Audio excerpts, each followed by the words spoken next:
25강 1차 방정식과 그 해에 대해서 한번 알아보도록 하겠습니다. 저번 시간에 문자의 사용과 생략이 가능한 표현들에 대해서 공부했는데요. 1차 방정식에 대해서는 어떠한 표현과 또 어떠한 정의가 있는지 한번 천천히 용어 정리부터 알아보도록 하겠습니다. 자, 일단은 등식이라는 말이 나오는데요. 등호를 사용하여 두 수나 식이 같음을 나타낸다라고 했습니다. 등호가 들어가 있는 식을 우리가 등식이라고 하죠.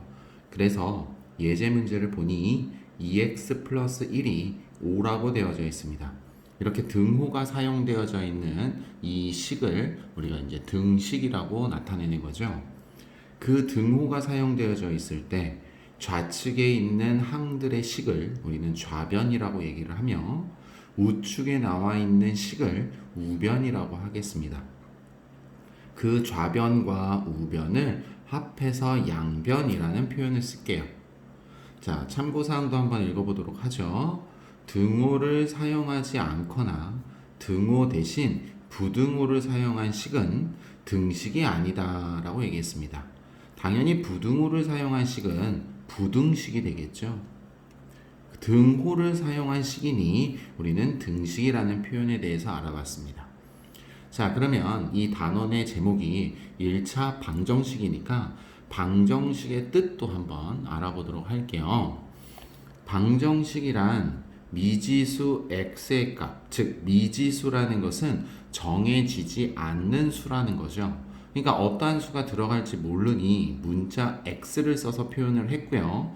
우리가 초등학교 6학년 때 이 방정식이라는 얘기를 잠깐 공부했었을 거예요. 그래서 1차 방정식이라는 것이 우리 중학교 때는 어떻게 공부가 되어지는지 마저 읽어보도록 하겠습니다.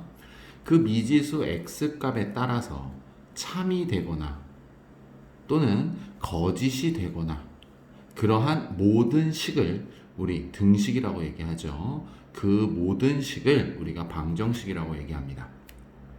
그러니까 방정식이라는 것은 등호가 참이 되기도 하고 거짓이 되기도 하는 식을 얘기하는 거예요.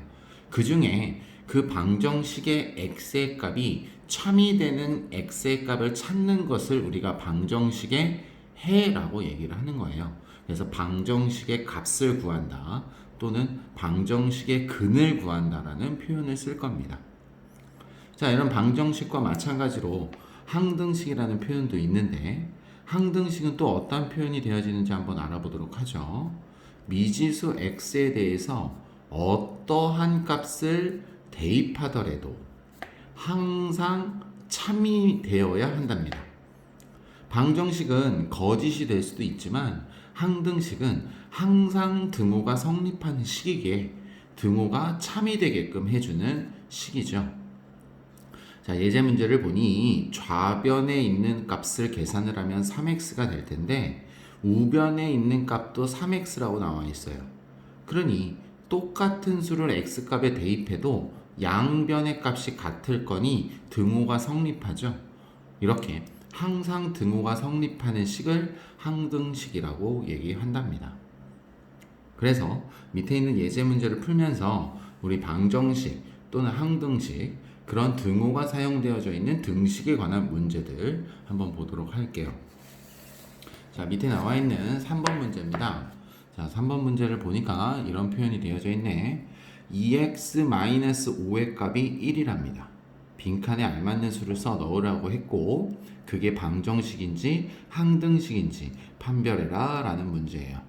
자, x값에 0을 집어넣을 거니까 0과 2가 곱해지면 0이 되고 마이너스 5와 1은 같지 않으므로 거짓입니다 라고 하는 거예요. 자, 1을 집어넣으니까 역시 2 빼기 5가 되니까 우리는 마이너스 3이라고 얘기를 할 수가 있고요.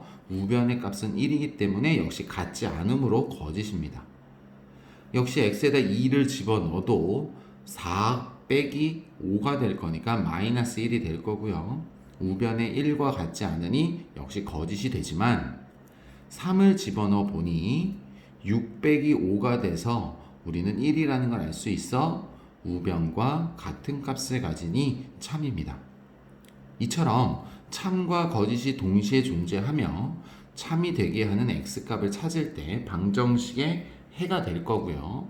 참과 거짓이 동시에 되기는 등식이기 때문에 우리는 방정식입니다 라고 얘기할 수가 있는 거죠.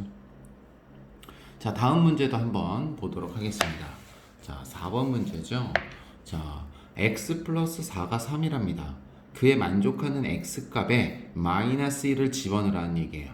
그러면 마이너스 1 플러스 4가 되니까 우리는 큰 수에서 작은 수를 빼고 큰 수의 부호를 붙여 3이 된다라고 얘기할 수가 있어서 동그라미라고 표기해 주면 될 거예요. 자, 3번 문제도 한번 보도록 하겠습니다. 자, 3번 문제 보니까 이 x 플러스 1이에요. 앞에서 배웠던 내용을 복습하시면서 한번 풀어보면 2가 분배되어지면서 곱해여지겠죠. 그러니 2x 플러스 2라는 등식이 되고요. 0의 값을 x에다 집어넣으니까 2 곱하기 0이어서 0이지만 2가 더해지면 0과 2는 같지 않죠.